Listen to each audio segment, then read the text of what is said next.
అందరికీ నమస్కారం.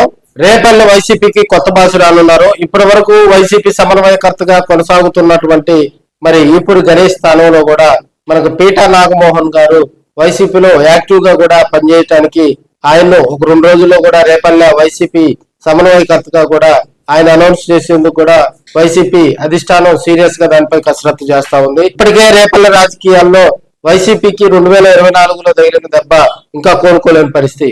వైసీపీకి క్యాడర్ ఉంది, నడిపించే లీడర్ లేదనేది అక్కడ స్పష్టంగా తెలుస్తున్నటువంటి అంశం.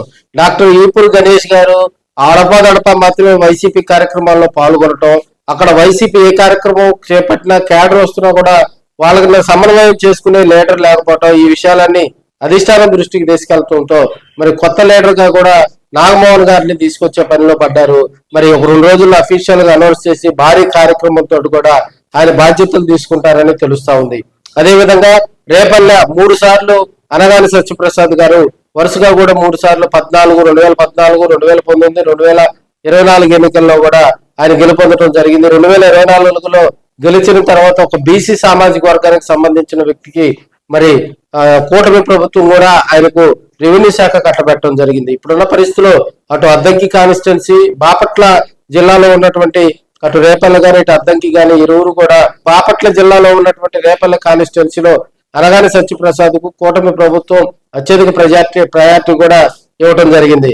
అయితే ఇంతకు ముందు కూడా రేపల్లెకు విడుదల రజనీని పంపించాలి, ఎందుకంటే ఆమె బీసీ సామాజిక వర్గానికి సంబంధించినటువంటి నేత కావటం. బీసీ సామాజిక వర్గ నేతలైతే రేపల్లో కొంత వారికి అక్కడ ఆయుపట్టుగా ఉంటది. గతంలో మోపిదేవి వెంకటరమణ కూడా అక్కడికి రావటం జరిగింది, అక్కడ ఆయన కొంత సక్సెస్ అవటం జరిగింది. సో ఆ విడుదల రజనీని తీసుకొచ్చి అక్కడ దించాలని మరి చాలా ప్రయత్నాలు చేశారు. విడుదల రజని సస్యమరంది, భీష్మించుకొని కూర్చుంది. తాను పేట వదిలిపెట్టి వచ్చే ప్రసక్తి లేదని జగన్మోహన్ రెడ్డి గారికి కరాఖండిగా చెప్పడంతో ఇప్పుడున్న పరిస్థితుల్లో కూడా మరి వైసీపీ అధిష్టానం అడుగు వెనక్కేయటం జరిగింది. విడుదల రజనీని అదే స్థానంలో వచ్చి నాగమోహన్ గారిని తీసుకొచ్చి రేపల్లె కొత్త బాసుగా కూడా ఆయనకు బాధ్యతలు కట్టబెట్టేందుకు ప్రయత్నాలు జరుగుతున్నాయని కూడా మనం తెలియజేసుకోవచ్చు.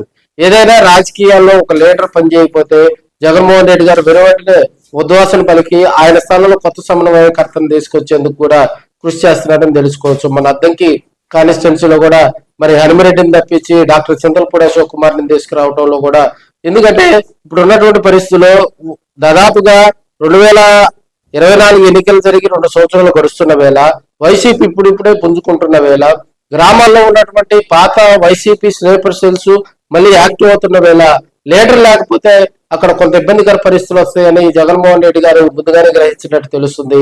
ఏదైనా ఓటర్ నాడి ప్రజల పల్స్ పట్టుకునే లీడర్ కావాలి, కార్యకర్తలకు అందుబాటులో ఉండే లీడర్ కావాలి.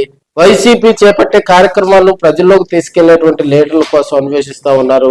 ఒక రేపల్లే కాదు, ఆంధ్రప్రదేశ్ రాష్ట్రంలో ఏ నియోజకవర్గంలో అయితే లీడర్ సరిగా పనిచేయరో ఆ లీడర్ స్థానంలో ఉద్వాసన పలికి కొత్త లీడర్ని తీసుకొచ్చేందుకు కూడా మరి నాగమోహన్ లాగా మరి కొత్త స్థాయిలో లీడర్ని తీసుకొచ్చేందుకు కూడా చర్యలు తీసుకుంటా ఉన్నారు. నాగమోహన్ కు ఇప్పటికే రేపల్లె కాన్స్టిట్యున్సీ నుంచి కూడా ఆయనకు భారీగా కూడా మరి గ్రాండ్ వెల్కమ్ చెప్పేందుకు త్వరలో కార్యక్రమం రూపొందించుకొని అక్కడ బాధ్యతలు చేపట్టేలాగా కూడా బాపట్ల జిల్లా అధ్యక్షులుగా ఉన్నటువంటి మేరుగ నాగార్జున సమన్వయం చేసుకొని భారీ కార్యక్రమంతో కూడా ఆయన బాధ్యతలు స్వీకరిస్తారని తెలుస్తా ఉంది.